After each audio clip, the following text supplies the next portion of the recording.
ऐ खुदा तू बता तेरा क्या नाम है, तू है रहता कहाँ, तेरा क्या काम है। ऐ खुदा तू बता तेरा क्या नाम है, तू है रहता कहाँ, तेरा क्या काम है। क्या है तेरी हकीकत जो गुमनाम है, तुझ पे खुद को छुपाने का इल्जाम है।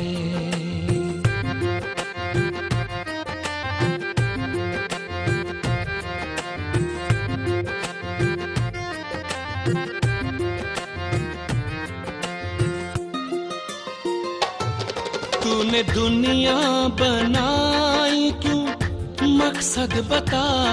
तूने दुनिया बनाई क्यों, मकसद बता। रूहें इसमें बसाई क्यों, मतलब जता। रूहें इसमें बसाई क्यों, मतलब जता। तेरे जलवों से रोशन जमी आसमां, क्यों किसी को नजर तू ना आता यहाँ।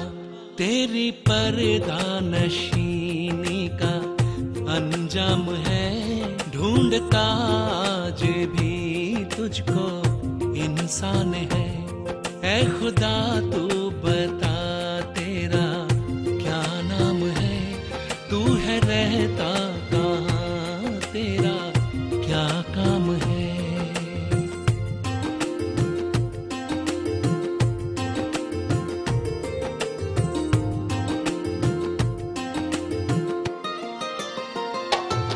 धर्म मजहब में है तेरे चर्चे बयां, शान में तेरी लिखते हैं परचे वहां। धर्म मजहब में है तेरे चर्चे बयां, शान में तेरी लिखते हैं परचे वहां। सबके भगवान अपने ही अपने जहां, ना समझ तुझको समझे ना लड़ते यहाँ। तू समझदार हो के भी अनजान है बदी करते इंसान तू बदनाम है। ऐ खुदा तू बता तेरा क्या नाम है, तू है रहता कहाँ, तेरा क्या काम है।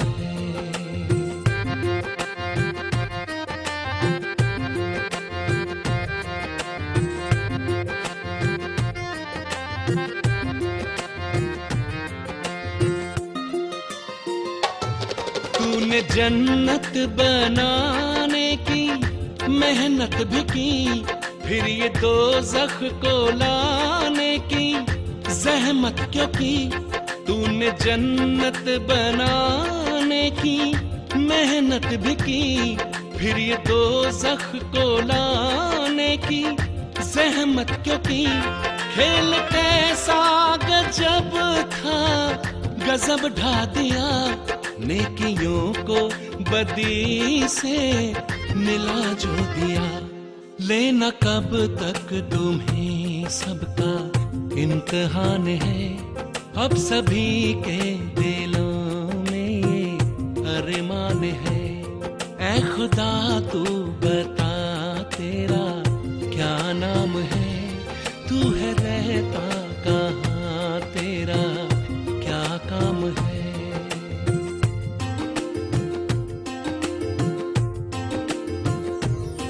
ऐ खुदा तू बता तेरा क्या नाम है।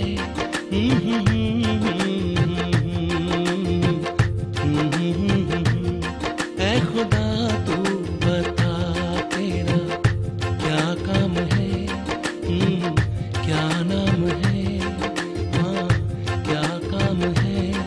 ऐ खुदा, ऐ खुदा, ऐ खुदा, ऐ खुदा, ऐ खुदा। शांति। सभी को गुड इवनिंग। तो राजयोग मेडिटेशन के सेकंड डे में आप सभी का स्वागत है। सबसे पहले हम कल का सेशन थोड़ा सा रिवाइज करेंगे, फिर आज के सेशन के लिए आगे बढ़ेंगे। तो सबसे पहले तो हमने देखा कि हमारे जो इमोशंस है, जो फीलिंग्स है, जो थॉट्स है, वो कौन क्रिएट करता है? कौन क्रिएट करता है? मैं स्वयं। हमारी इमोशंस, फीलिंग्स, हमारे थॉट्स के लिए कोई भी बाहर का व्यक्ति या बाहर की परिस्थिति जिम्मेवार नहीं है। इसको जितना अच्छी तरह से प्रैक्टिकल में लाएंगे ना, मेजॉरिटी प्रॉब्लम सॉल्व हो जाएंगे। देखो, हम बचपन में भी कहते थे ना, जब हम कहते थे आपकी वजह से, आपकी वजह से, ऐसे उंगली दिखाते थे, तो एक उंगली बाहर होती थी, लेकिन और चार उंगलियां कहाँ पॉइंट कर रही है? हमारी तरफ। तो इसका अर्थ ही था कि एक्चुअली दूसरा जो कर रहा है वो उसके हिसाब से सही है। इसलिए देखो, हम भी बहुत बार गुस्सा करते हैं। कोई हमें बताता है अरे गुस्सा करना अच्छा नहीं है, ये नहीं ठीक है, आपकी सेहत ठीक नहीं रहेगी, तो भी उस वक्त हम क्या कहते हैं?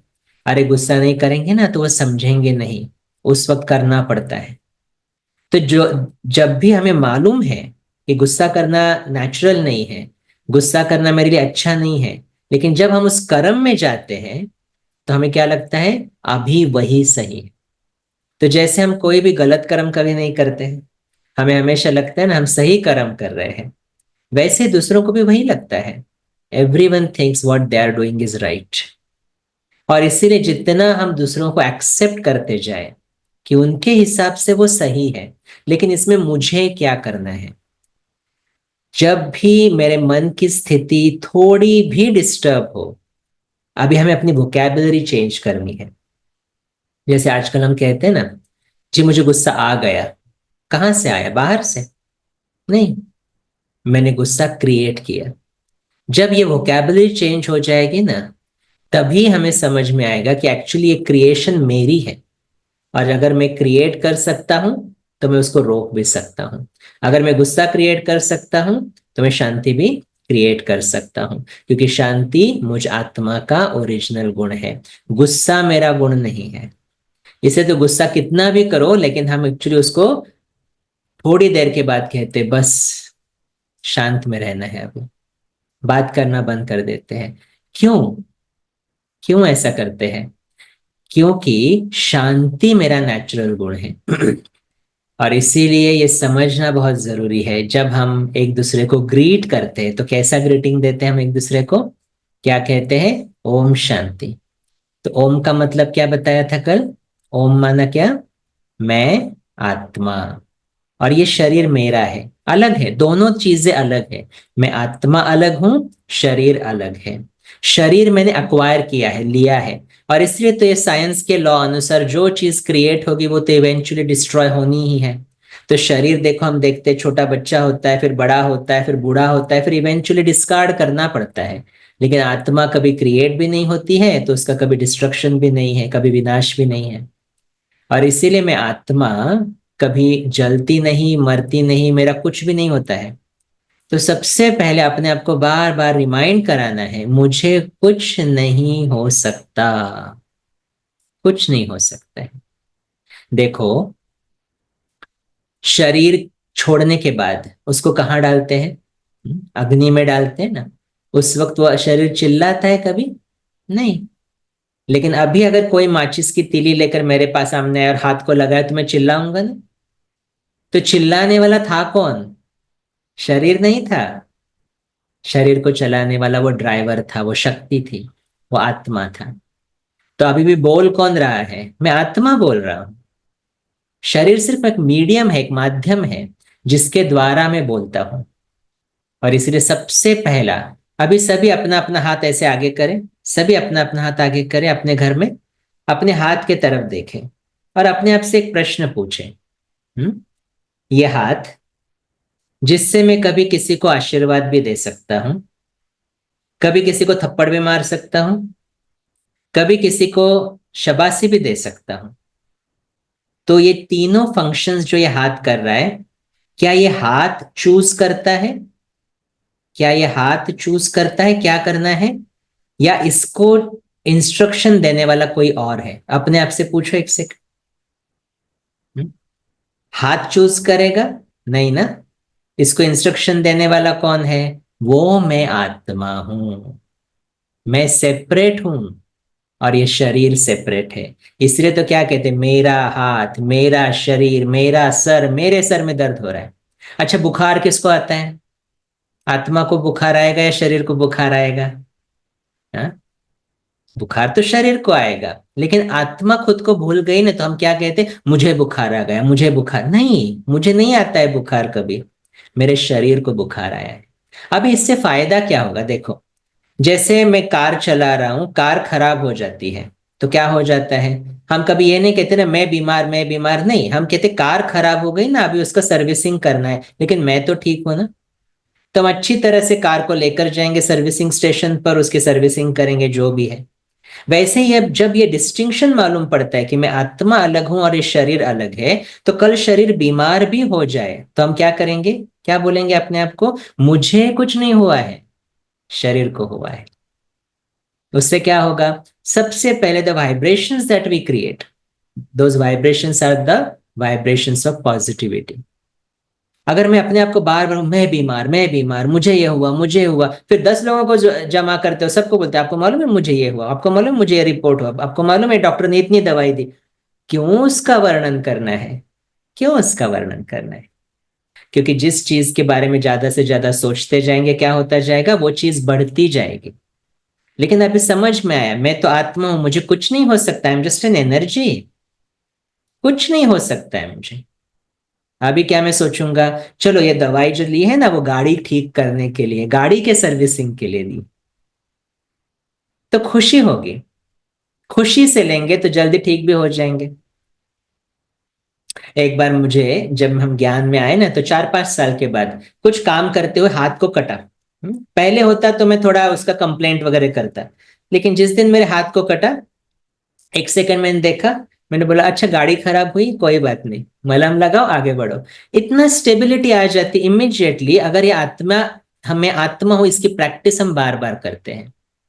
तो जैसे मैं आत्मा हूं, हमारे घर में भी कौन है, सभी आत्माएं हैं। जैसे मैं शांत स्वरूप हूँ, घर वाले भी सब कैसे हैं, वो भी शांत स्वरूप है। अभी इसमें भी देखो क्या गड़बड़ करते हैं हम लोग।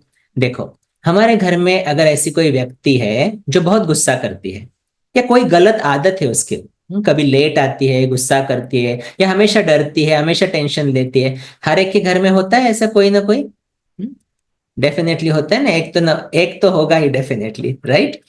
अभी उसको हम चाहते उसकी आदत वो निकल जाए। जैसे लेट्स से एन एग्जांपल, गुस्सा करने की आदत है, लेट्स से मेरे पति में गुस्सा करने की आदत है, ओके।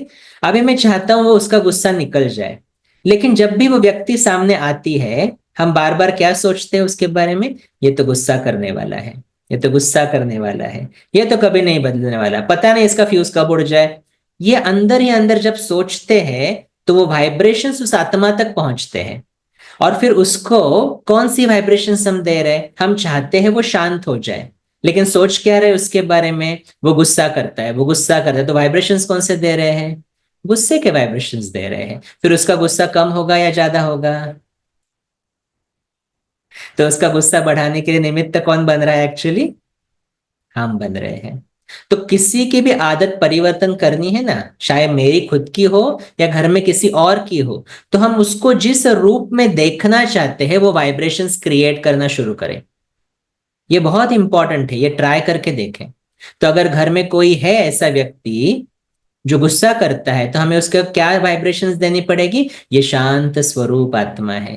ये डिफिकल्ट होगा क्योंकि मैं देख रहा हूं वो गुस्सा कर रहा है, डिफिकल्ट है, लेकिन ये करना पड़ेगा, कॉन्शियसली करना पड़ेगा। ये शांत स्वरूप आत्मा है, ये शांत स्वरूप आत्मा है। उससे दो फायदे हैं। पहला, जब मैं ये थॉट क्रिएट कर रहा हूं ये शांत स्वरूप आत्मा है, मैं अपने आप को भी क्या रिमाइंड कर रहा हूं, मैं भी कौन हूं, शांत स्वरूप हूं। सबसे पहले शांति का बेनिफिट किसको मिलेगा, खुद को मिलेगा। फिर हम उस आत्मा के बारे में, शांति के बारे में सोच रहे हैं, तो उस आत्मा को भी क्या मिलेगा, शांति के वाइब्रेशंस मिलेंगे, उसका गुस्सा धीरे धीरे धीरे कम होता जाएगा।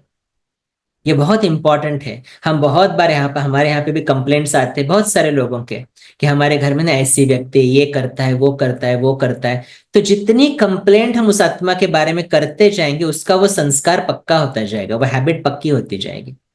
लेकिन हम चाहते हैं वो बदले, हम चाहते हैं कि चाहे किसी को ड्रिंक करने की आदत है, किसी को स्मोक करने की आदत है, किसी को टेंशन लेने की आदत है। छोटे बच्चे होते हैं, कभी कभी बहुत डरते हैं, माँ बाप को छोड़ते नहीं है, वो आदत है। अभी मैं चाहता हूं उस बच्चे की वो आदत बदले, लेकिन बार बार उस बच्चे को मैं क्या कह रहा हूँ, तू तो डरपोक है, तेरे साथ देखो वो जो दोस्त है वो कितने अच्छे हैं, वो कितने स्ट्रांग है, तू ऐसा क्यों नहीं बनता है। तो बार बार ये ऐसे संकल्प उसके बारे में करते जाएंगे तो उसका डर और पक्का होता जाएगा। लेकिन उसको बार बार बताया, अरे तू तो निर्भय है, तू तो शक्तिशाली है, तेरे साथ मैं हूं, मैं हम दोनों मिलके करेंगे। जितनी पॉजिटिविटी दूसरी आत्माओं को भी देते जाएंगे, उनकी आदतें बदलती जाएगी। ये बहुत इंपॉर्टेंट प्रैक्टिस है, और इस प्रैक्टिस को ही हम कहते हैं सोल कॉन्शियस स्थिति, माना कहते हैं आत्म अभिमानी स्थिति। आज तक मैंने अपने आप को शरीर समझा, और इसीलिए मैंने अपने आप को क्या समझा, मैं कभी मरने वाला हूं, मुझे कुछ ना कुछ होता है, फिर गुस्सा तो मेरा नेचुरल है, टेंशन तो मेरा नेचुरल है, आपकी वजह से मेरा ये दुख ये प्रॉब्लम है, ये सब कुछ चलता रहा। लेकिन जब समझ में आया कि अरे मैं शरीर नहीं, मैं आत्मा हूं, मैं सोचने की शक्ति हूं, मैं फील करने की शक्ति हूं, मैं अपने इमोशंस खुद क्रिएट करता हूं, when I start thinking in this direction, क्या हो जाएगा, बाहर का ब्लेम गेम सबसे पहले खत्म हो जाएगा। और फिर मैं अपने आप के ऊपर जब फोकस करता हूं तो मैं समझ जाता हूं कि मैं तो शांत स्वरूप हूं, मैं तो सुख स्वरूप हूं, तो मुझे बाहर से कुछ नहीं चाहिए। जब मैं अपने आप वो क्वालिटीज को अनुभव करने लगता हूं तो मेरी अनुभूति दूसरों तक भी पहुंचती है। तो खुशी के लिए मुझे दूसरों के आगे ऐसे जाना नहीं पड़ेगा, लेकिन मैं हूं ही खुश आत्मा। तो अभी मैं क्या करूंगा, देता जाऊंगा, देता जाऊंगा। और इसी को कहते हैं सोल कॉन्शियस स्थिति, या कहते हैं आत्म अभिमानी स्थिति। तो आज के सेशन के लिए हम थोड़ा सा देखेंगे ये स्थिति क्या है, इसकी प्रैक्टिस कैसे करनी है, और फिर आज हम सुनेंगे परमात्मा का परिचय। तो मैं प्रेजेंटेशन शेयर करता हूं आपके साथ। तो कल हमने सबसे पहले क्या देखा, मैं अपनी खुशी शांति का रचता स्वयं हूं। ये भी चेंज आया ना सिर्फ इस 7 दिन के कोर्स में, बहुत बड़ा चेंज है। किसी के लिए ब्लेम नहीं करना है, मैं अपनी खुशी शांति स्वयं रचता, दुख भी मैं अपना स्वयं ही लेता हूं। तो मैं कौन, मैं शांत स्वरूप आत्मा हूं। ये सोच हमें शांति का अनुभव करती है। तो सबसे इंपॉर्टेंट चीज we need to understand, mind over matter जब हम कहते हैं, तो जो थॉट हम क्रिएट कर रहे हैं वही थॉट अपना हमारे शरीर के ऊपर भी असर करता है। और इसका एक एक्सपेरिमेंट किया गया पानी के ऊपर। तो मन के संकल्पों का प्रभाव पानी पर कैसे पड़ता है, ये एक साइंटिस्ट ने उसका एक एक्सपेरिमेंट किया, और उन्होंने एक वंडरफुल रिजल्ट्स देखे कि जैसे कि जैसे उन्होंने अच्छे अच्छे संकल्पों के साथ पानी को क्रिस्टलाइज किया, और फिर माइक्रोस्कोप के अंडर वो क्रिस्टल्स को देखे। तो जिस पानी के ऊपर पॉजिटिव संकल्प किए थे, थैंक यू है, विजडम है, ट्रुथ है, हाँ, या आई लव यू है, पीस है, ऐसे पॉजिटिव संकल्प थे, तो उसके क्रिस्टल्स बहुत ब्यूटीफुल फॉर्म हुए। लेकिन जिन पानी के ऊपर निगेटिव संकल्प दिए थे कि यू मेक मी सिक या इविल है, हाँ, तो ऐसे संकल्पों के साथ जो पानी फ्रीज किया गया उसके क्रिस्टल्स फॉर्म नहीं हुए। तो जस्ट थिंक अबाउट इट, हमारे शरीर में पानी कितना है, और शरीर के अंदर भी जब हम संकल्प करेंगे पॉजिटिव, तो पानी का जो बहाव है अंदर शरीर के अंदर, वो उस चार्ज से बहेगा तो पूरा शरीर ठीक हो सकता है। वैसे ही अगर बार बार टेंशन में है, फियर में है, निगेटिव सोच रहे हैं, बहुत लोगों को ये आदत होती है पास्ट के बारे में सोचने की, निगेटिव सोचने की, ऐसा क्यों हुआ मेरे साथ, ऐसा क्यों, ये राइट नहीं था, ये नहीं होना चाहिए था, बार बार सोचेंगे तो उसका असर शरीर के पानी पर भी हो जाएगा। फिर शरीर कैसे बिहेव करेगा। हमारी बीमारियां, हमारे पास एक डॉक्टर आ रहे थे, उनको हमने पूछा तो उन्होंने बताया कि बीमारियां जो आजकल दुनिया में चल रही है, मोर देन 50% बीमारियां साइकोसोमेटिक है। साइकोसोमेटिक माना साइकी से कनेक्टेड, मन से कनेक्टेड है। क्योंकि मन के ऊपर कभी अटेंशन ही नहीं दिया ना, सोचते जा रहे, सोचते जा रहे। कोई बोलता है अरे ऐसा नहीं सोचो, तो हम क्या कहते हैं उसको इमिडिएटली, अरे सोच ही तो रहे हैं ना, कर्म में थोड़ी ना ला रहे, लेकिन सोच ही तो क्रिएट कर रही है ना सभी प्रॉब्लम्स। तो हमारी बीमारियां बढ़ने का मेन आधार ही है मन की कमजोरी। मन की कमजोरी। तो मन को मेडिटेशन द्वारा शक्तिशाली बनाएंगे तो क्या हो जाएगा? मन शक्तिशाली, संकल्प शक्तिशाली, तो शरीर भी ठीक हो जाएगा। और ऐसी बहुत सारे लोगों के अनुभव है जिनकी बीमारियां सिर्फ हमारे अपने थॉट्स चेंज करके हुई है। सिर्फ थॉट चेंज। दवाइयां ली है उन्होंने, ऐसा नहीं दवाई नहीं ली, लेकिन दवाई भी अच्छी तरह से असर कब करेगी? जब मन पावरफुल रहेगा। नहीं तो it will take longer time to recover. बहुत ज्यादा टाइम लगेगा। और इसीलिए एक्सपेरिमेंट किया तो मन के संकल्पों का प्रभाव हमारे शरीर पर पड़ता है। तो अगर हम चाहते हैं हम बीमार न पड़े, तो थोड़ा समय रोज निकाले, अच्छे संकल्प करें, मेडिटेशन करें और अपने जीवन को बहुत सुखी बनाए।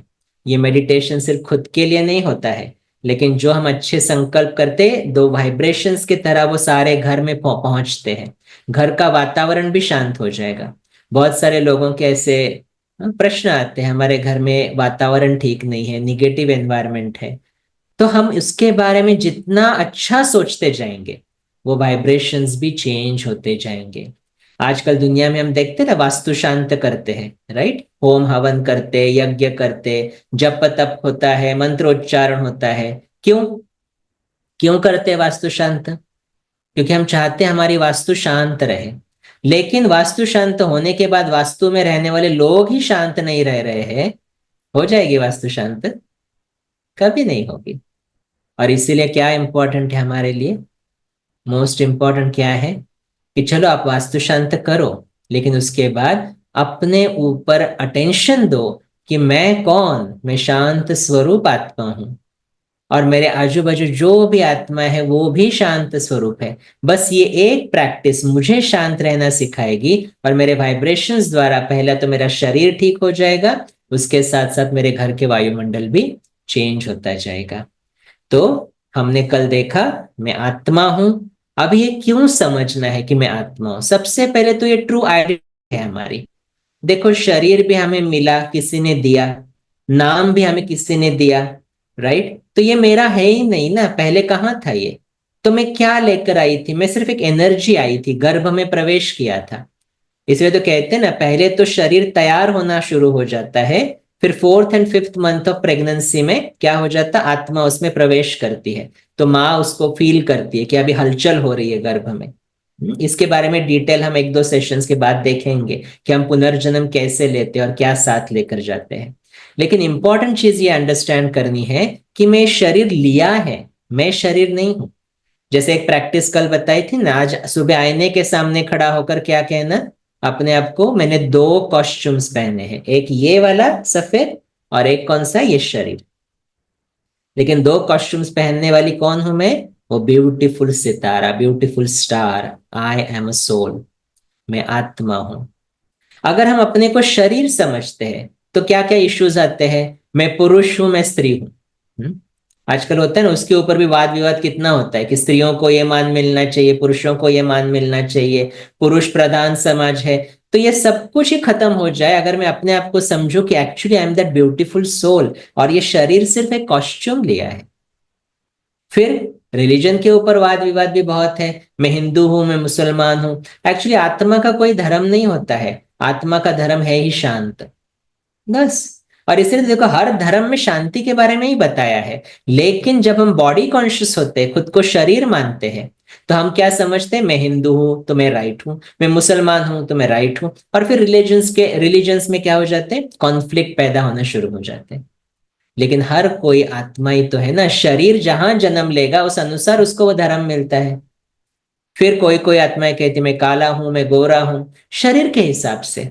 कितने डिप्रेस होते हैं आजकल, वो कितने सारे प्रोडक्ट्स बिक रहे हैं ना उसकी वजह से, गोरा करने के लिए, मेकअप के लिए। पूरा इंडस्ट्री बन चुका है। क्यों? क्योंकि हमारा सेल्फ स्टीम बहुत लो हो चुका है, सिर्फ अपने को शरीर समझने से, शरीर समझने से। और इसीलिए तो आजकल छोटी छोटी कन्याएं भी सुसाइड कर रही है। क्यों? कोई मुझे पसंद नहीं करता है, मैं किसी के लिए वर्थ नहीं हूं। क्यों ऐसा समझ रहे? क्योंकि खुद को शरीर समझा। किसी ने अपमान कर दिया, आप तो ऐसे दिखते हो वैसे दिखते हो, आपसे ज्यादा तो वो अच्छे दिखते हैं, इमीडिएटली मेरा मूड खराब हो जाता है। मैं मोटा हूं, मैं पतला हूं, ये सब शरीर के ऊपर एट्रीब्यूट्स है ना। तो शरीर को स्वस्थ जरूर रखो, उसके लिए कोई मना नहीं कर रहा है। ठीक तरह से रहो, उसके लिए भी कोई मना नहीं कर रहा है। लेकिन मेरी खुशी उसके ऊपर डिपेंडेंट ना हो, ये अंडरलाइन करो। क्योंकि मैं हूं कौन? मैं इस शरीर को चलाने वाली खुश आत्मा हूं। I am a happy soul. I am a happy soul. तो हैप्पी रहकर करेंगे तो उसका असर और ज्यादा अच्छा रहेगा। इसलिए तो देखो ना, कोई कोई आत्माएं बाहर से भले इतनी अट्रैक्टिव नहीं लगती है, लेकिन उनसे थोड़ी देर बात करो ना, आपको एकदम हल्का फील होता है, एकदम खुश फील होता है। क्योंकि वो एक्चुअली आत्मा की क्वालिटी हम तक पहुंचती है। शरीर तो टेम्पररी है ना, आज अच्छे दिख रहे हैं, कल क्या हो जाए पता नहीं। तो शरीर के ऊपर हमारी खुशी डिपेंडेंट नहीं हो सकती है। शरीर तो टेम्पररी है, आज है, कल पता नहीं मैं इस शरीर में रहूंगा या नहीं। लेकिन आत्मा, मैं आत्मा तो इटर्नल हूं ना, अजर अमर अविनाशी हूं ना। तो आत्मा के गुणों के ऊपर फोकस करना बहुत जरूरी है। और वही हम कहीं ना कहीं लैक करते हैं। हमें बाहर मैनरिज्म सिखाए जाते, कैसे दिखना, कैसे बोलना, कैसे चलना, सब मैनर सिखाते हैं। क्या सोचना ये कोई नहीं सिखाता है, ये स्पिरिचुअलिटी सिखाती है। और पहली सोच ही हमें परिवर्तन करनी है। मैं शक्तिशाली आत्मा हूं। I am that beautiful and powerful soul, that's it. एक सोच का परिवर्तन और सब कुछ बदल जाता है। और जब मैं समझता हूं मैं आत्मा नहीं हूं, मैं शरीर हूं, तो सबसे पहले तो मृत्यु का डर आ जाता है। क्योंकि मुझे कुछ हो रहा है, एक रिंकल आता है, एक सफेद बाल आता है, अंदर से हलचल शुरू है, बाप रे मैं अभी बूढ़ा हो गया। मैं कभी बूढ़ा नहीं होता है, शरीर बूढ़ा होता है। शरीर बूढ़ा होता है। तो ये जो हम अपने देह से रिलेटेड जो चीजें सोचते हैं, इसको कहते हैं देह अभिमान, इसको अहंकार कहते हैं, ईगो। और इसको हम कहते हैं बॉडी कॉन्शियस। हम बॉडी के कॉन्शियसनेस में हैं। और इसी को स्पिरिचुअलिटी अभी क्या चेंज करती है? अपने ओरिजिनल आइडेंटिटी को देखो, मैं कौन? मैं आत्मा, सोल। और इसको सोल कॉन्शियसनेस की प्रैक्टिस हमें करनी है। तो सोल कॉन्शियस माना मैं आत्मा हूं। मेरा धर्म कौन सा है? शांति। धर्म शांति माना, धर्म का अर्थ होता है धारणा। धारणा, how I want to behave with others. तो अगर शांति मेरा स्वधर्म है, तो मेरा इंटरेक्शन हर एक आत्मा के साथ कैसे रहेगा? शांति से रहेगा। इस विश्व में सभी आत्माएं कैसी दिखाई देगी? फिर वो भी शांत दिखाई देगी। देखो, जिस कॉन्शियसनेस में हम रहते हैं ना, उसी अनुसार दूसरों को देखते हैं। अगर मैं कॉन्शियसनेस में हूं, मैं हिंदू हूं, तो दूसरों को रिलीजन के हिसाब से देखूंगा। मैं पुरुष हूं तो दूसरों को जेंडर के हिसाब से देखूंगा। और इसलिए भेदभाव शुरू हो जाता है। लेकिन जब मैं समझता हूं मैं शांत स्वरूप आत्मा हूं, तो मेरे लिए दूसरे भी कौन हो जाएंगे? फिर शांत स्वरूप आत्मा ही हो जाएंगे। फिर कोई भेदभाव नहीं, मृत्यु का डर भी नहीं, क्योंकि हम इटर्नल। शांति मेरा स्वधर्म है। सभी शांत स्वरूप आत्माएं हैं। और जब मैं इसको प्रैक्टिस करता हूं, सिर्फ बोलने के लिए नहीं ये चीज है, लेकिन इसको प्रैक्टिस में लाना, अपने आप को रिमाइंड करना मेरी कौन सी क्वालिटीज है, और इस क्वालिटीज को लेकर प्रैक्टिस में आना, इसको कहते हैं सोल कॉन्शियसनेस। सिर्फ मैं शांत स्वरूप आत्मा हूं, जैसे कोई कोई कहता है हाँ जी मैं हूं शांत स्वरूप आत्मा, ऐसा कोई कहेगा तो गुस्से से? नहीं। ये ओम शांति कोई मंत्र नहीं, उसको जपना नहीं है ओम शांति मंत्र। लेकिन ओम शांति के अर्थ में स्थित हो जाना, ये पहली विधि है इस मेडिटेशन की। और ओम शांति का अर्थ है मैं शांत स्वरूप आत्मा हूं। देखो, जैसे मेरे थॉट चेंज हो जाएगा, मेरी दृष्टि चेंज होगी, मेरी वाणी चेंज होगी, मेरा कर्म चेंज होगा। और मेरा कर्म चेंज होने से मेरा रिलेशनशिप्स भी चेंज हो जाएंगे। तो अगर हम चाहते हैं हम अपने रिलेशनशिप्स को बदले, हम अपने शरीर को स्वस्थ रखें, तो थॉट्स को बदलना बहुत जरूरी है। और सबसे पहला सत्य थॉट कौन सा है? मैं ये शरीर नहीं, शरीर को चलाने वाली दिव्य शक्ति आत्मा हूं। इसको हम कहते हैं सोल कॉन्शियसनेस। तो कल हमने देखा कि हम दो रिलेशनशिप्स बना इंट्रोड्यूस कर रहे हैं। सबसे पहले खुद के साथ तो इंट्रोडक्शन हो गया कल। मेरे शरीर का नाम पड़ता है, लेकिन मेरा नाम क्या है? आत्मा। स्वरूप क्या है मेरा? पॉइंट ऑफ लाइट, बिंदु स्वरूप, जैसे चित्र में दिखाया है। घर कौन सा इस शरीर में? मैं इस भ्रुकुटी के बीच में चमकता हुआ अजब सितारा। और मेरे गुण कौन से हैं? ज्ञान, पवित्रता, शांति, सुख, प्रेम, आनंद और शक्ति। इन 7 गुणों से मैं भरपूर हूं। अपने आप को रिमाइंड करना, ये बाहर से नहीं आने वाले गुण, मेरे अंदर है। उसको सिर्फ थॉट्स से हमें इमर्ज करना है और कुछ भी नहीं। ठीक है। लेकिन इतना सुनने के बाद भी क्या होता है कि चलो सुन तो रहे हैं, समझ में भी आ रहा है, अच्छा भी लग रहा है, लेकिन प्रैक्टिकल में आते हैं तो क्या हो जाता है? डिफिकल्ट लगता है ना। फिर तो कहते हैं जाने दो, ये तो सुनने के लिए अच्छा है, मुझे तो गुस्सा करके अभी खत्म करना है इसको। लेकिन इसमें नुकसान तो हमारा ही है और कुछ नहीं है। और ये प्रैक्टिकल में लाते वक्त डिफिकल्ट क्यों लग रहा है? क्योंकि आत्मा में ताकत नहीं है। आत्मा में अभी ताकत नहीं है। भले सुन रहे हैं, बहुत अच्छा भी लग रहा होगा, लेकिन करने वक्त क्यों नहीं हो रहा है? क्योंकि ताकत नहीं आ रही है। तो ताकत कहां से लें?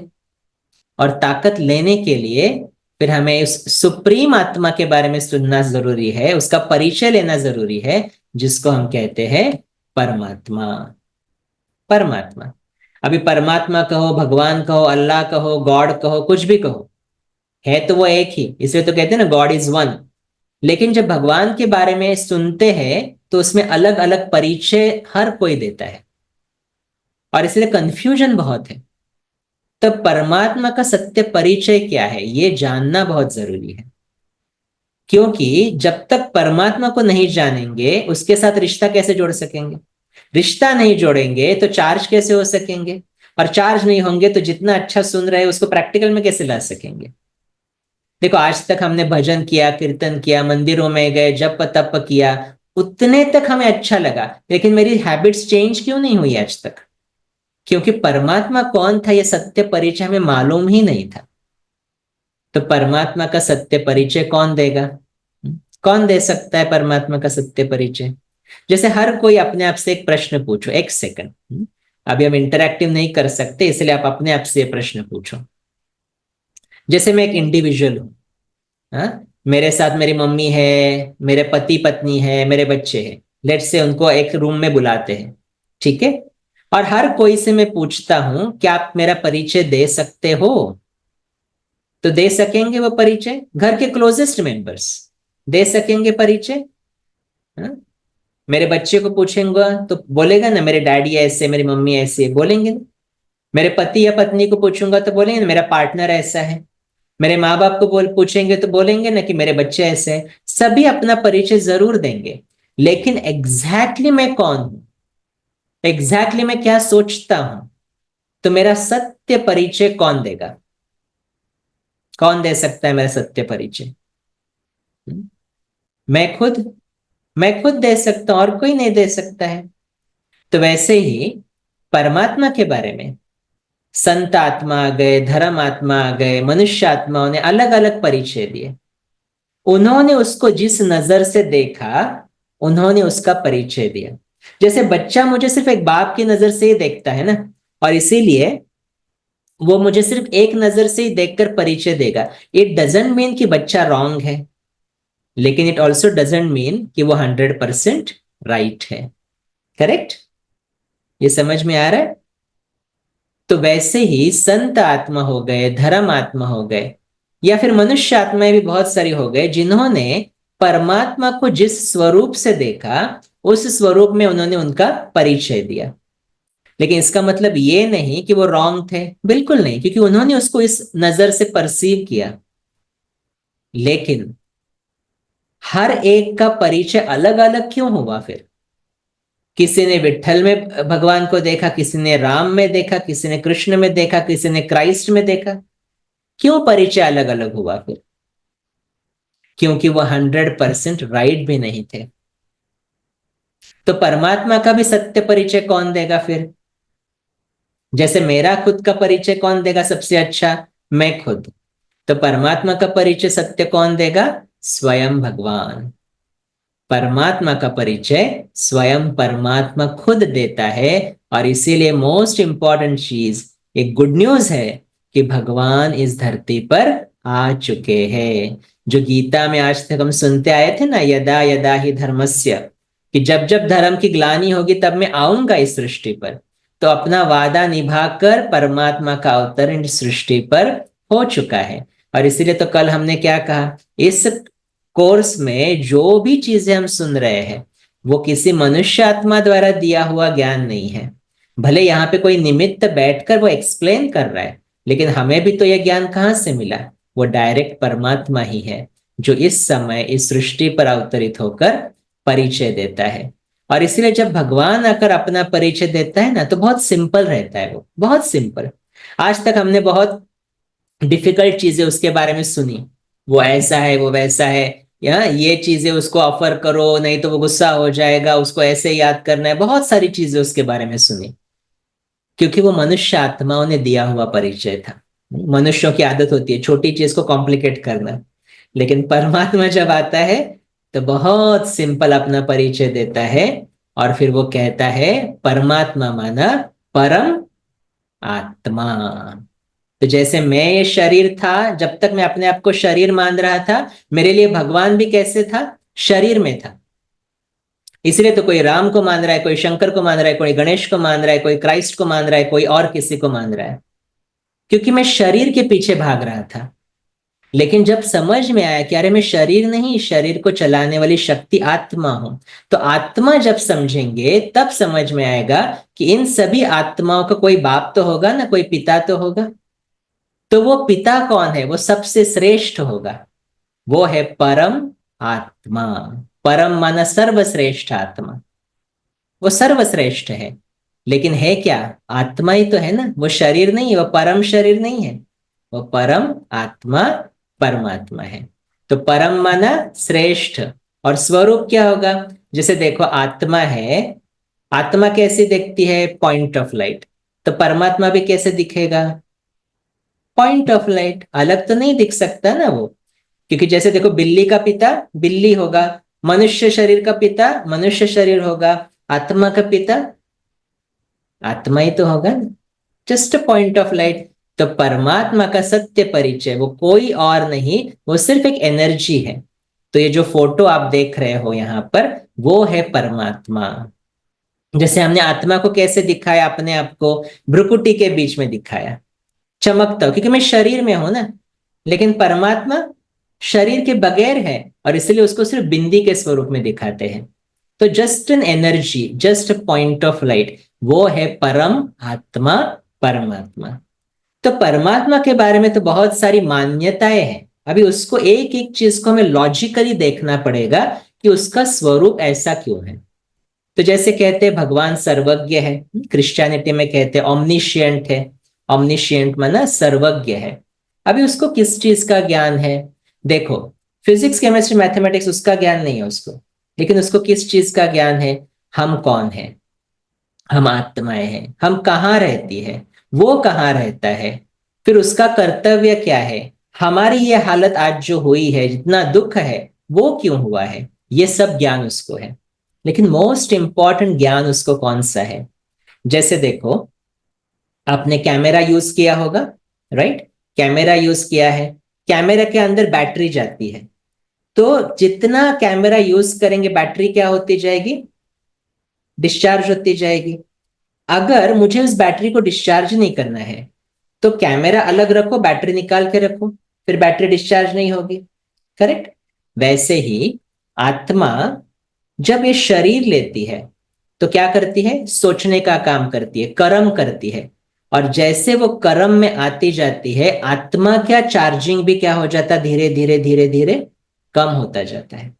इसलिए तो देखो, आप एक दो पीढ़ी पहले चले जाओ, अपने दादा परदादा को देखो, भले उनके पास साधन सुविधा इतनी नहीं थी, but they were more happy compare to us. ऐसा लगता है?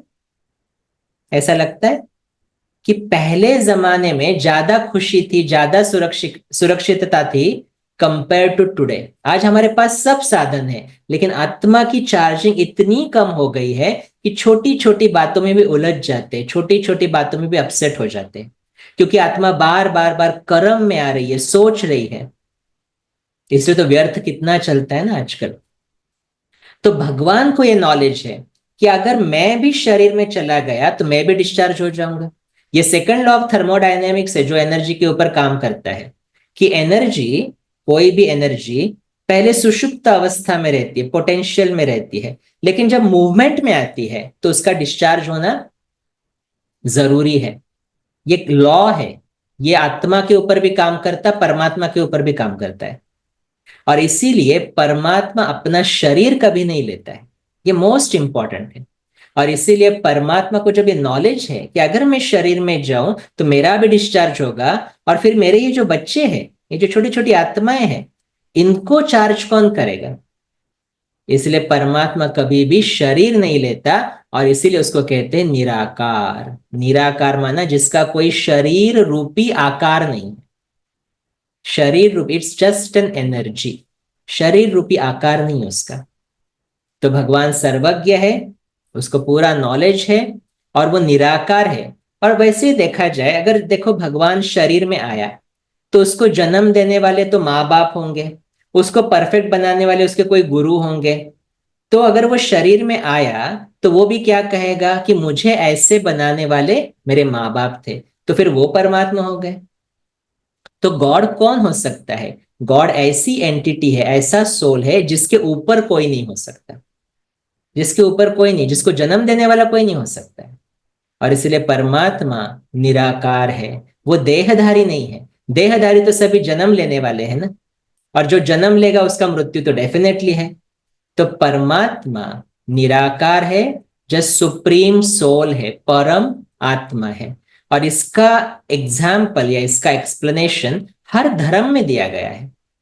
जैसे क्रिश्चियनिटी में क्राइस्ट को मानते हैं, लेकिन क्राइस्ट ने खुद ने कभी नहीं कहा मैं गॉड हूं। उसने क्या कहा? God is one, I am the child of God, God is light. Christianity में आता है। तो लाइट है, वो एनर्जी है, ऊर्जा है, प्रकाश है। जैसे आत्मा एक प्रकाश स्वरूप है, पॉइंट ऑफ लाइट है, तो परमात्मा भी पॉइंट ऑफ लाइट है। गुरु नानक देव जी ने सिख धर्म में क्या कहा? एक ओमकार, ओम मन आत्मा। वो आत्मा है, निराकार, उसका कोई आकार नहीं है। वो सत्य नाम है, वो अजोनी है, जन्म मरण से अलग है। वो निर्वैर है, उसका किसी के साथ वैर नहीं। एक का परिचय दिया, एक निराकार का परिचय दिया। इस्लाम धर्म को, मुसलमान धर्म में मूर्ति पूजा नहीं कहते, मूर्ति पूजा को नहीं मानते हैं, लेकिन वो भगवान को याद करते हुए नूरे इल्लाही या नूरे खुदा ऐसे याद करते। तो नूर माना लाइट, खुदा God, God in the form of light, वैसा ही तो परिचय दिया। वैसे ही हिंदू धर्म में सबसे एंशियंट टेम्पल्स कौन से है? क्योंकि सबसे ज्यादा कंफ्यूजन तो हिंदू धर्म में है ना। कोई राम को पीछे जा रहा है, कोई शंकर के पीछे जा रहा है, कोई कृष्ण के पीछे जा रहा है। लेकिन सबसे एंशियंट टेम्पल्स किसके हुए? वो थे शिवलिंग के, ज्योतिर्लिंग के। तो ज्योतिर्लिंग माना भी क्या? सिंबल ऑफ लाइट है, सिंबल ऑफ लाइट है। देखो लिंग माना क्या? सिंबल, चिन्ह। स्त्रीलिंग माना स्त्री का सिंबल, पुल्लिंग माना पुरुष का सिंबल, ज्योतिर्लिंग माना ज्योति का सिंबल, लाइट है वो, और कुछ नहीं है। इसलिए तो देखो सिर्फ शिवलिंग को कोई देह नहीं दिखाते हैं, बाकी सभी देवी देवताओं को देह दिखाते हैं।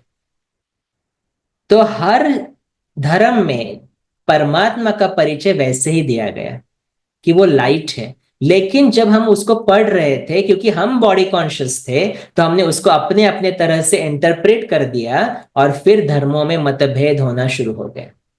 लेकिन भगवान एक है, भगवान निराकार है। वो ज्योति स्वरूप है, प्रकाश स्वरूप है।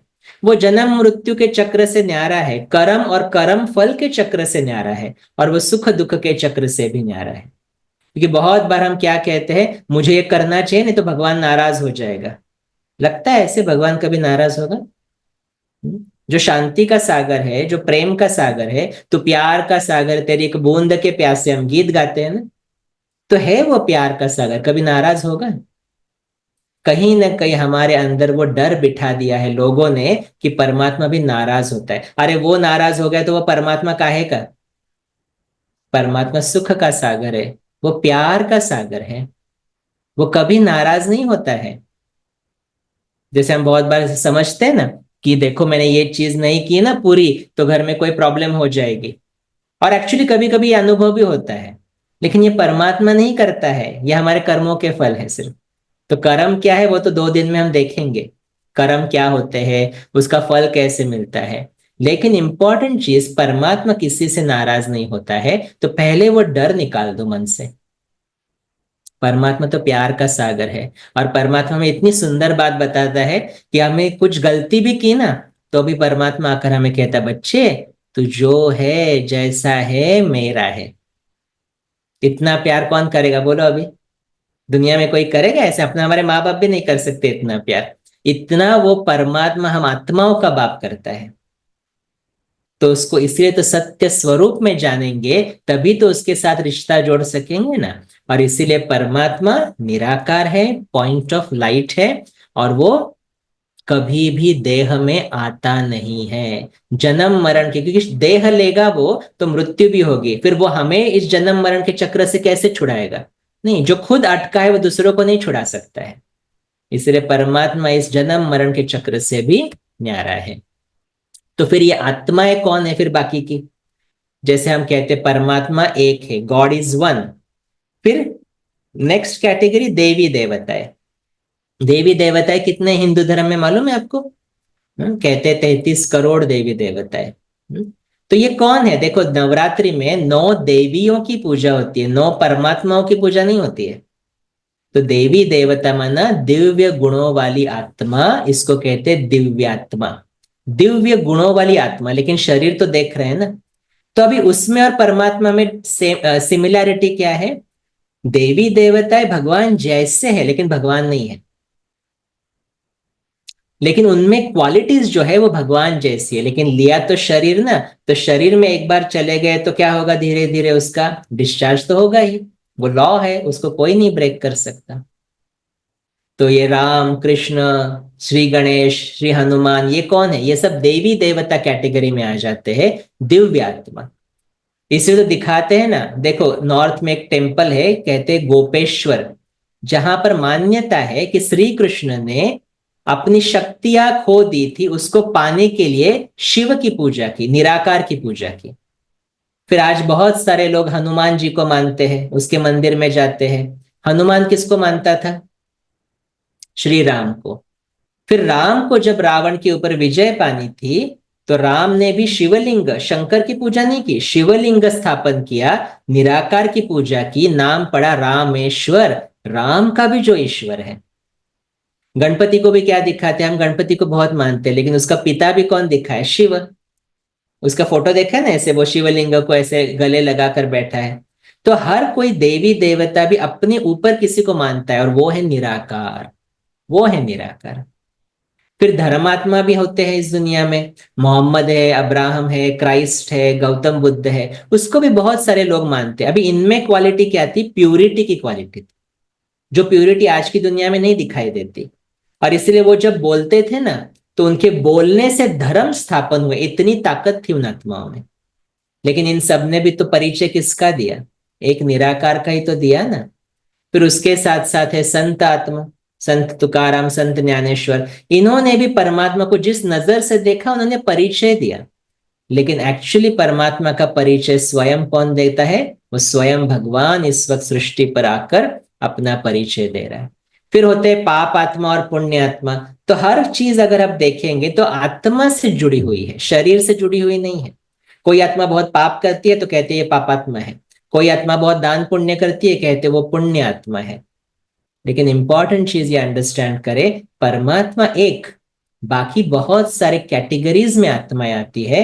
देवी देवताएं है, धर्मात्माएं है, संत आत्मा है, पाप आत्मा है, पुण्य आत्मा है। ये कैटेगरीज है सिर्फ, और कुछ नहीं। लेकिन इन सभी का पिता कौन हो गया? एक निराकार परमात्मा, जिसको हम निराकार कहते हैं, भगवान कहते हैं, ईश्वर कहते हैं, अल्लाह कहते हैं। तो जैसे देखो, एक पॉइंट ऑफ लाइट के नीचे स्टैंड लगा दो, क्या दिखाई दे रहा है यहाँ पर? जैसे एक ऑरा दिखाई दे रहा है ना। तो शिवलिंग ऐसे स्थापन हुआ था। तो लिंग माना सिंबल, स्त्रीलिंग पुल्लिंग।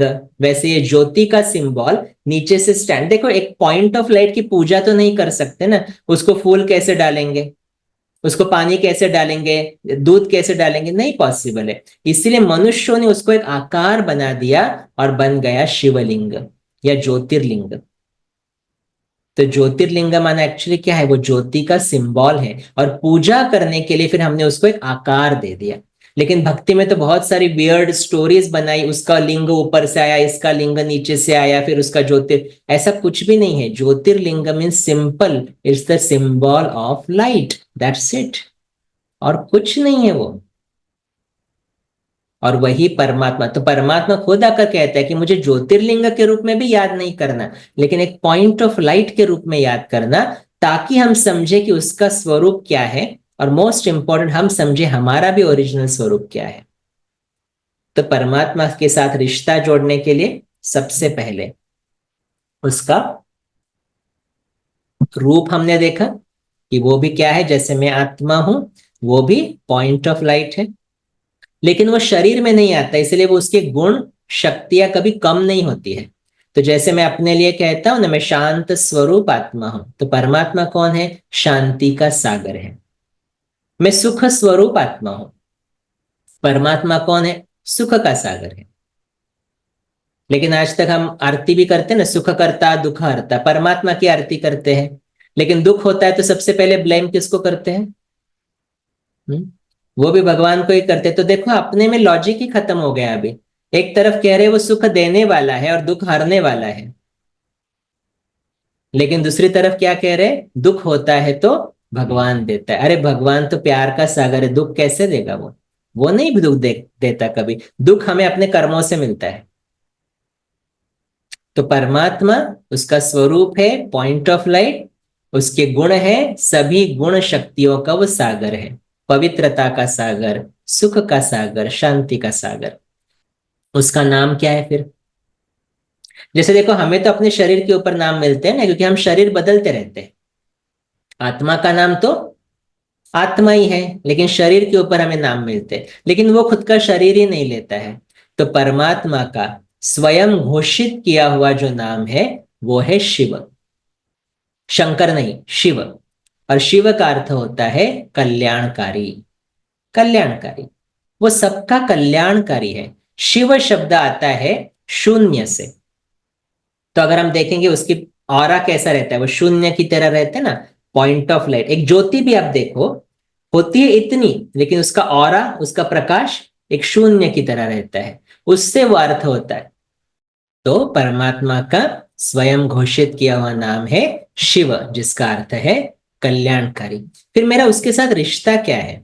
तो रिश्ता है जिसको आज तक हम गाते आए, त्वमेव माताश्च पिता त्वमेव, क्योंकि वो जेंडरलेस है ना, जेंडरलेस है क्योंकि शरीर नहीं है उसका।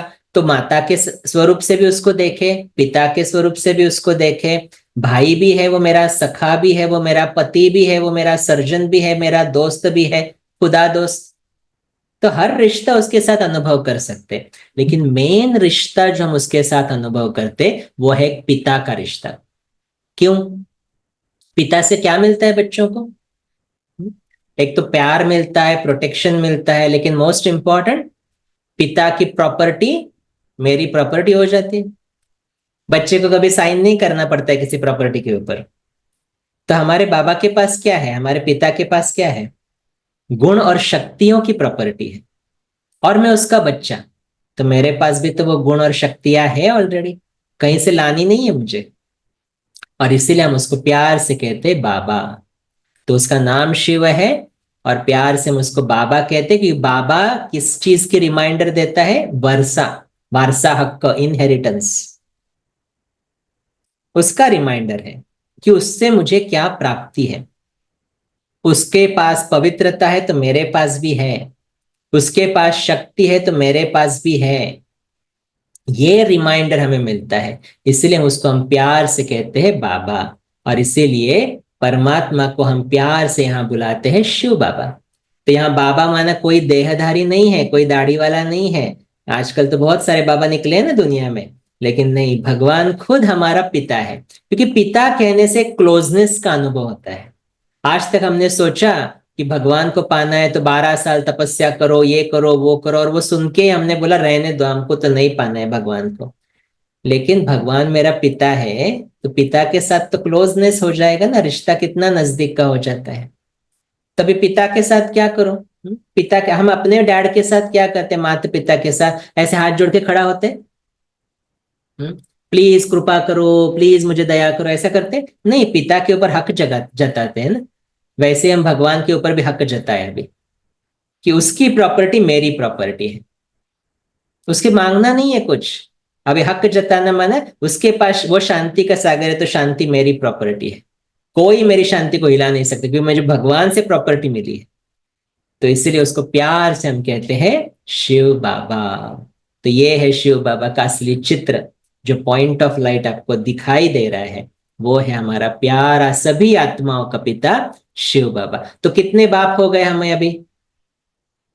दो बाप हो गए ना। हर आत्मा के कितने बाप है? दो। एक तो शरीर का बाप हो गया, शरीर का पिता हो गया, और एक आत्मा का पिता। शरीर का पिता तो बदलता रहेगा, हर जन्म में नया पिता है हमारे लिए, लेकिन आत्मा का पिता कांस्टेंट है, और इसीलिए उसको कहते हैं शिव, और इसका नाम कभी चेंज नहीं होता, तो वो सदा शिव है, सदा शिव।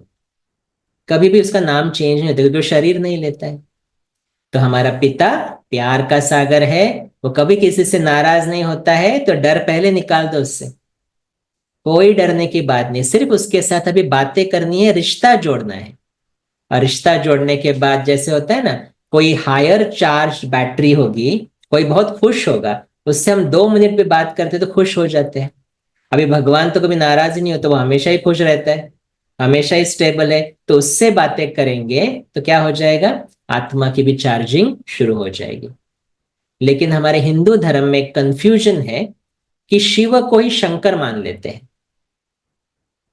तो परमात्मा आकर क्लियर कर देता है, परमात्मा कहता शंकर मेरा बच्चा है, और शिव मैं उसका बाप हूं, पिता हूं। और इसलिए देखो, शंकर के सामने बहुत बार शिवलिंग दिखाते हैं। तो अगर शंकर ही शिव होता तो वो अपनी खुद की पूजा क्यों करता? शंकर को क्या दिखाते हैं? मेडिटेशन स्टेट में दिखाते हैं, हमेशा योग ध्यान ध्यान धारणा में दिखाते हैं। तो शंकर अगर भगवान है तो उसको मेडिटेशन करने की जरूरत ही नहीं है, कि मेडिटेशन का अर्थ क्या है? अपने से ऊपर जो है उसके साथ कनेक्ट करना। अभी भगवान के ऊपर तो कोई हो नहीं सकता ना, तो शंकर को ऐसा क्यों दिखाया फिर? क्योंकि शंकर तो देहधारी है और परमात्मा निराकारी है।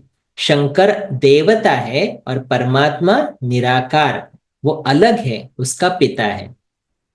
शंकर देहधारी है, तो देहधारी है तो देह में आएगा तो बैटरी जो डिस्चार्ज हो जाएगी ना, लेकिन परमात्मा विदेही है, उसका खुद का देह नहीं है, इसीलिए उसका चार्ज कांस्टेंट है।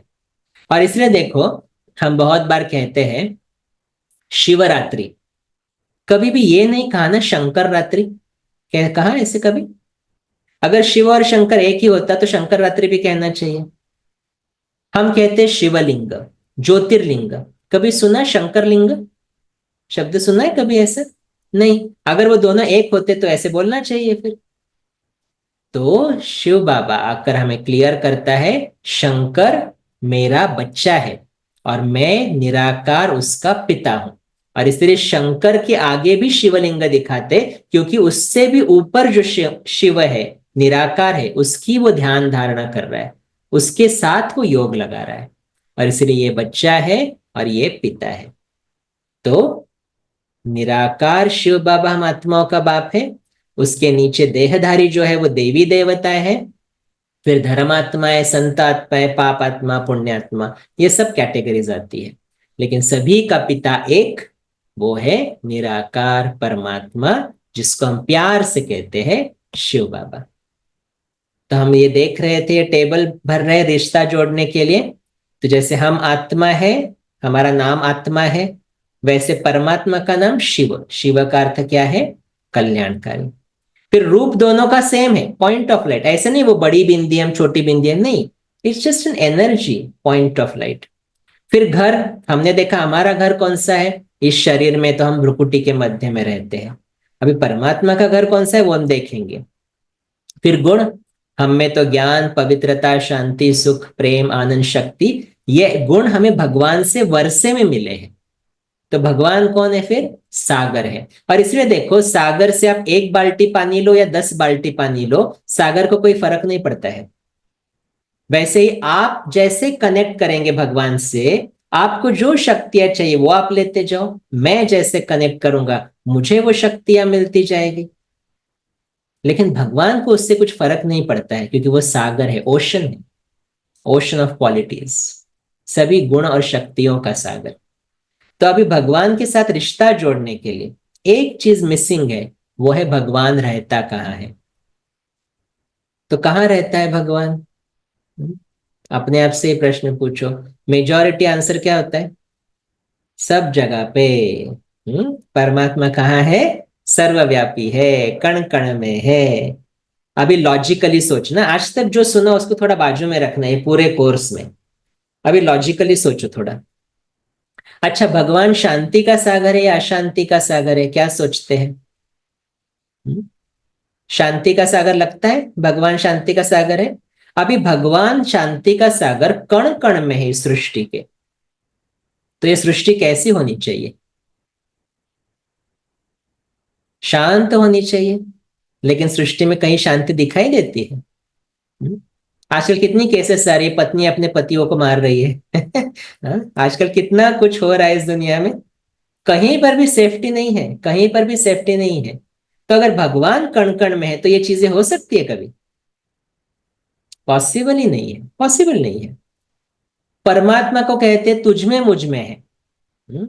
आप में भी परमात्मा है, मुझ में भी परमात्मा है। अभी जस्ट एक सेकंड के लिए सोचो लॉजिकली, शांति का सागर मेरे अंदर है, तो कभी ऐसा मोमेंट आ सकता है मुझे अशांत फील हो?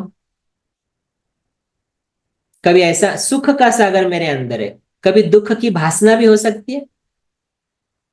पॉसिबल ही नहीं है, पॉसिबल ही नहीं है। और अगर भगवान तुझ में और मुझ में है, फिर मंदिरों में जाने की जरूरत क्या थी? मेरे अंदर है ना, मैं आपकी पूजा करता हूं, आप मेरी पूजा करो, हो गया काम। वो तो नहीं कर रहे, फिर मंदिरों में क्यों जा रहे हैं? क्योंकि कहीं ना कहीं हमें मालूम है कि वो तेरे मेरे अंदर है ही नहीं। वो कहीं ना कहीं हमें एक भाव बिठाने के लिए बोला गया, ताकि हम एक दूसरे के साथ व्यवहार अच्छा करें। कि अगर मैं कहूं अरे इसको इसके साथ बुरा व्यवहार नहीं करना, इसमें परमात्मा निवास है, तो हम रोक जाते हैं ना अपने आप को। लेकिन आप इतना सुनने के बाद भी आज दुनिया में क्या चल रहा है, ये सभी को समझते तुझ में मुझ में परमात्मा है, लेकिन एक दूसरे को खत्म करने के लिए सोचते नहीं आजकल। तो क्या एक भगवान दूसरे भगवान को मार रहा है? हो नहीं सकता। परमात्मा की क्वालिटीज मेरे अंदर है, बट इट डजेंट मीन परमात्मा मेरे अंदर है। समझ में आ रहा है? तो परमात्मा कण कण में नहीं है, तुझ में मुझ में भी हो नहीं सकता। हम सब में आत्मा विराजमान है, और हम सभी का बाप कौन है? वो परम पिता परमात्मा निराकार शिव बाबा। फिर कहते हैं प्रकृति में परमात्मा है, नेचर इज गॉड। अभी नेचर इज गॉड होता, जैसे कहते हैं ना पत्ता पत्ता भी भगवान की मर्जी से हिलता है। अगर पत्ता पत्ता सीरियसली भगवान की मर्जी से हिलता होगा ना, तो ये सृष्टि परफेक्ट होनी चाहिए थी, क्योंकि परमात्मा परफेक्शन है। आज कहीं पर बैठते हैं तो अर्थक्वेक आ जाती है, सुनामी आ जाती है, टॉरेंशियल रेनफॉल्स होते हैं, कहीं अकाल पड़ जाता है। भगवान करेगा ऐसा किसी? सुख का सागर किसी को दुख दे सकता है कभी?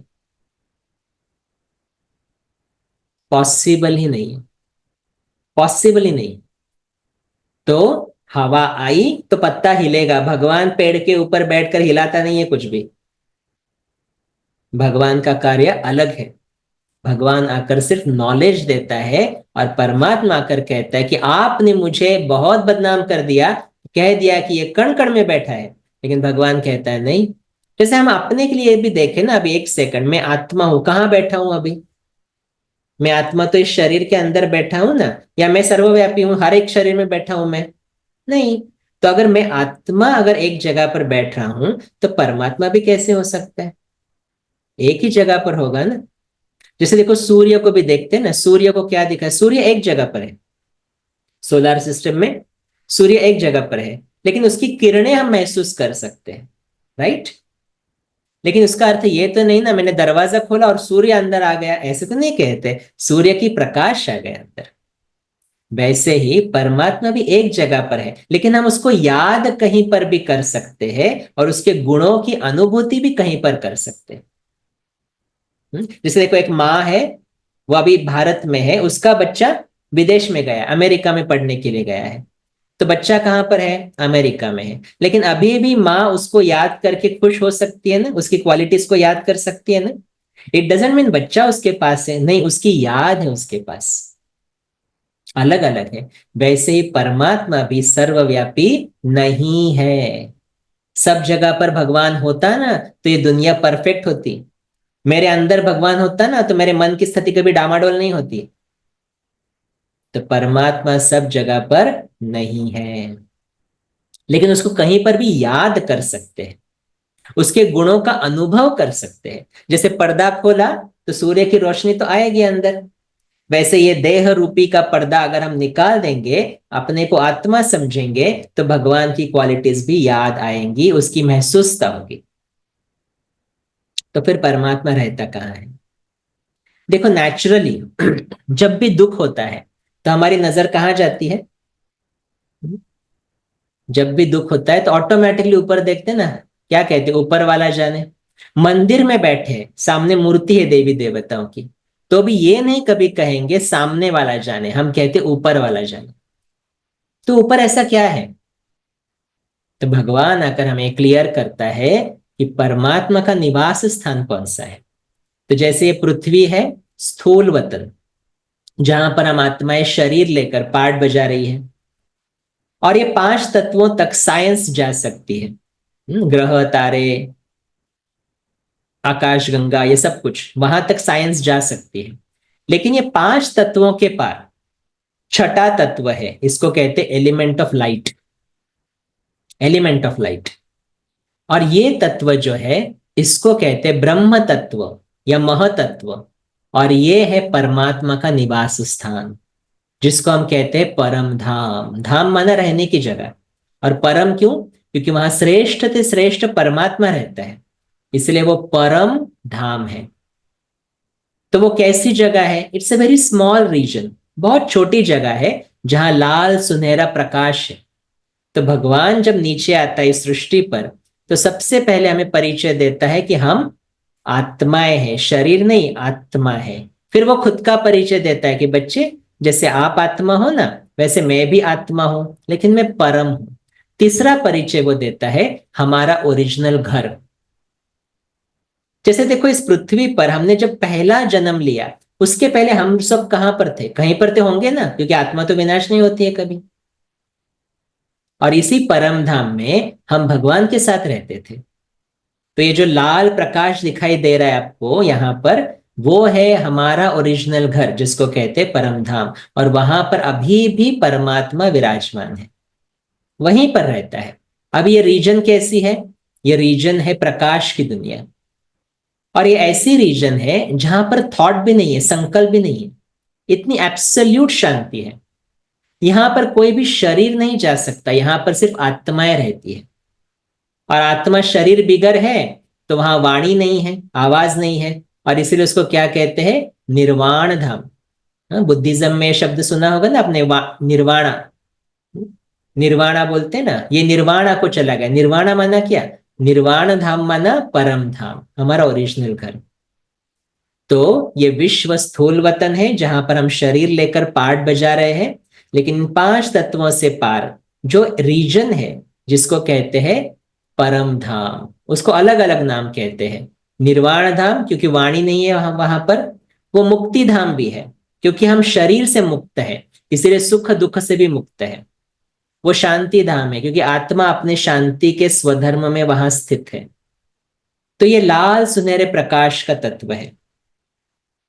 तो क्या होता है, यहां पर हम आत्माएं परमात्मा के साथ रही हैं बहुत साल तक, बहुत समय तक।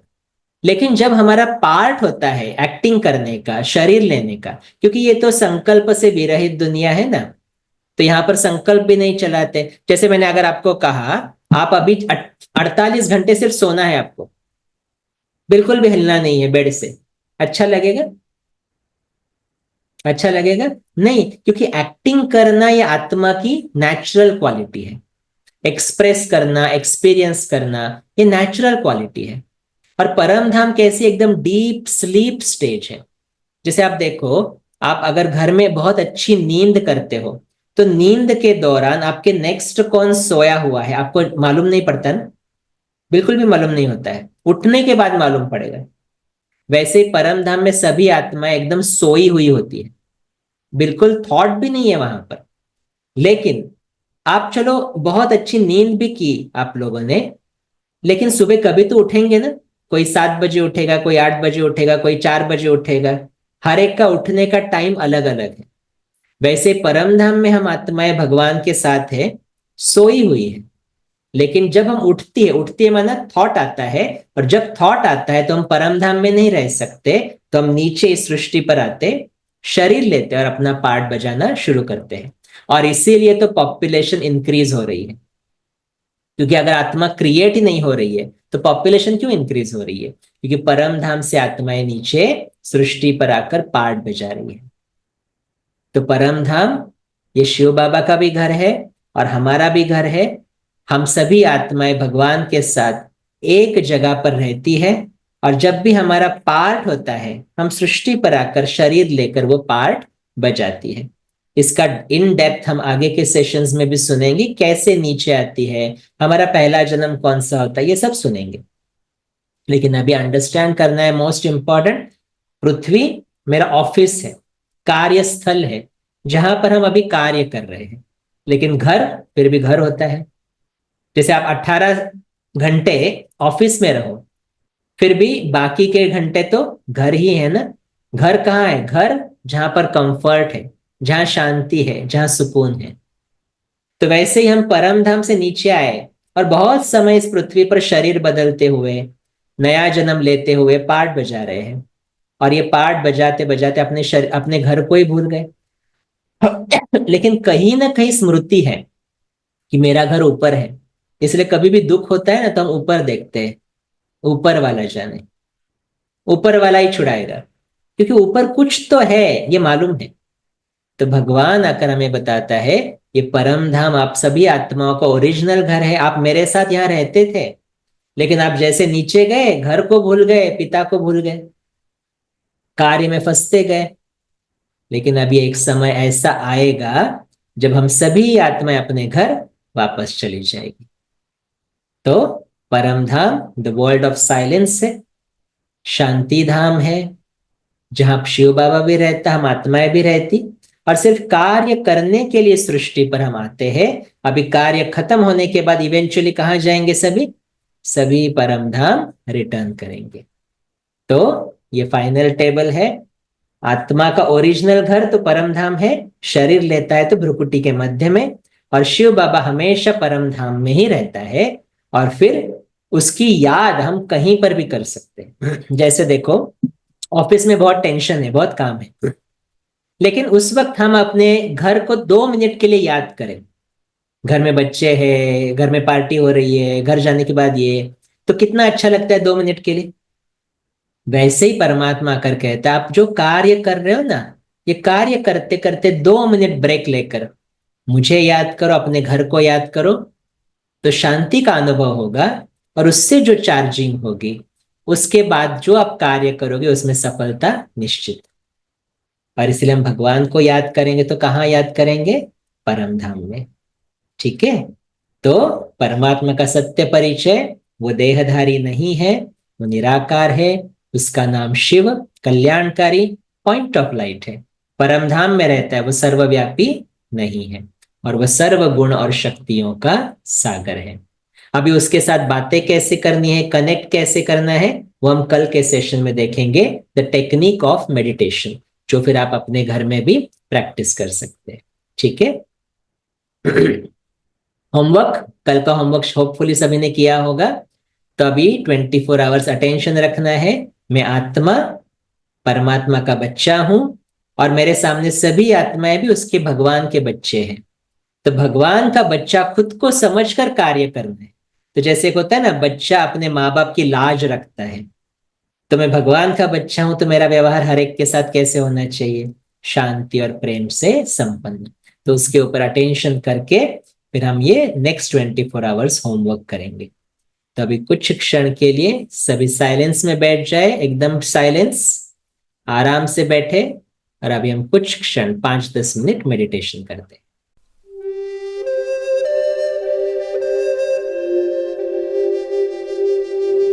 बाहर की सभी आवाजों से अपने ध्यान को हटाते हुए सिर्फ अपने आप को देखने का अभ्यास करते हैं। मैं भ्रुकुटी के मध्य में चमकता हुआ सितारा आत्मा हूं।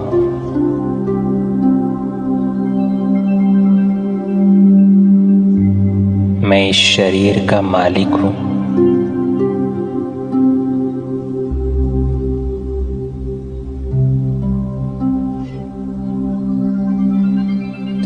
अपने कर्मेंद्रियों पर राज्य करने वाली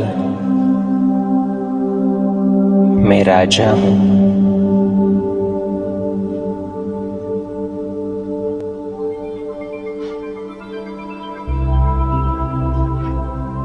अपने मन में संकल्पों की रचना करने वाली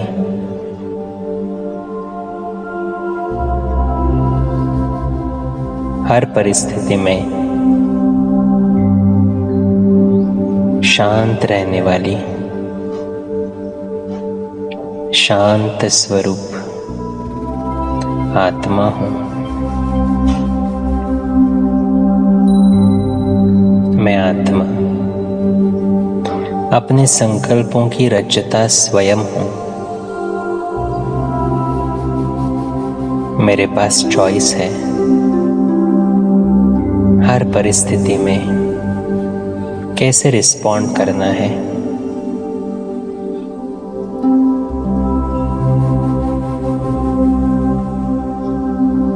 मैं शांत स्वरूप आत्मा हूं।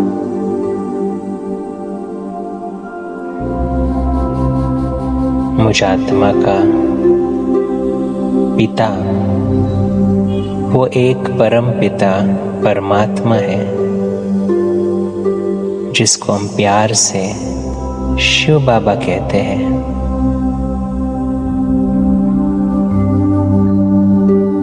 कितने जन्मों से जिसको ढूंढते आए हैं वो मेरा पिता स्वयं भगवान मेरे सम्मुख है। बुद्धि के तीसरे नेत्र से उसे देखने का अभ्यास करते परम धाम के लाल सुनहरे प्रकाश के बीच वो सर्वशक्तिवान मेरा पिता शिव बाबा चमक रहा है।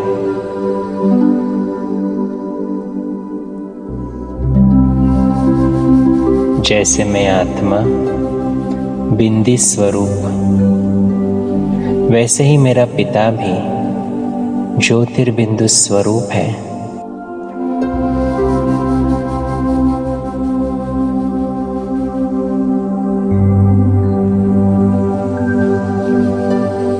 वो शांति का सागर है, शांति से भरपूर है। शांति की अनंत किरणें मुझ आत्मा पर बरसा रहा है। अनुभव करें परमधाम से शिव बाबा शांति की अनंत किरणें मुझ आत्मा पर बरसा रहा है।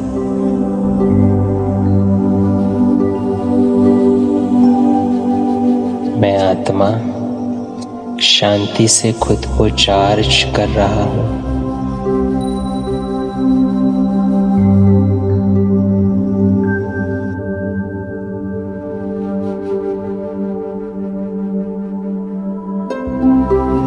शांति से खुद को भरपूर करके आज की पूरी दिनचर्या के लिए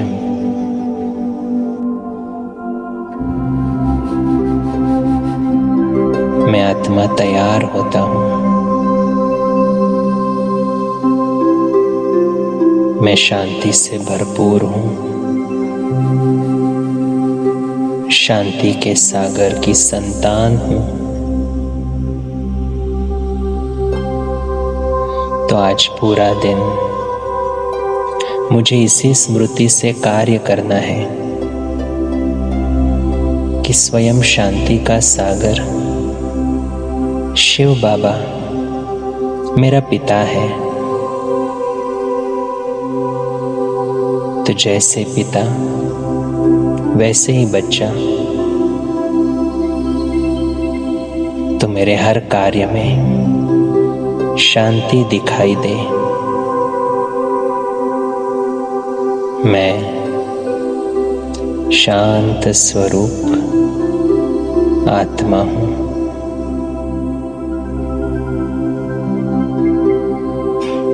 ओम शांति।